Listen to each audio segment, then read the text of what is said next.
સુરતના ઓલપાડ તાલુકાના કોબા ગામે તાલુકા પંચાયત પ્રમુખ કિરણ પટેલની અધ્યક્ષતામાં જિલ્લા કક્ષાની પશુપાલન તાલીમ શિબિરનું પ્રદર્શન કાર્યક્રમ યોજાયો હતો, જેમાં જિલ્લાના નિષ્ણાતો વેટરનરી ડોક્ટરો દ્વારા પશુ રોગ તેમજ વૈજ્ઞાનિક ઢબે પશુપાલન અંગે વિસ્તૃત માહિતી આપવામાં આવી હતી, જેમાં એચ.કે. પટેલે પશુની માવજત, પશુ સારવાર તથા પશુ સંવર્ધનના વિષય પર ઊંડાણપૂર્વક માહિતી આપી હતી।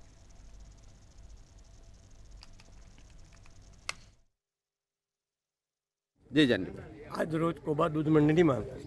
ગુજરાત રાજ્ય પશુપાલન ખાતું અને જિલ્લા પંચાયત પશુપાલન ખાતાના સંયુક્ત ઉપક્રમે પશુપાલન શિબિરનું આયોજન કરવામાં આવેલ છે। આ શિબિરમાં ખાસ કરીને પશુપાલકોને માર્ગદર્શન મળે એવા ડૉક્ટર તજજ્ઞો મારફતે જિલ્લા પંચાયતના અધિકારીશ્રીઓ, સમૂલ ડેરીના અધિકારીશ્રીઓ દ્વારા માર્ગદર્શન આપવામાં આવે છે। આજના પશુપાલન શિબિરમાં ખાસ કરીને આધુનિક પશુપાલકો કરે એ દિશાનું જ્ઞાન આજે આપવામાં આવશે અને ખાસ કરીને તમે જો તો વિશ્વમાં પશુ દીઠ જે ઉત્પાદન છે આપણું ખૂબ જ ઓછું છે, પણ વિશ્વમાં દૂધના ઉત્પાદન આપણે પ્રથમ છે।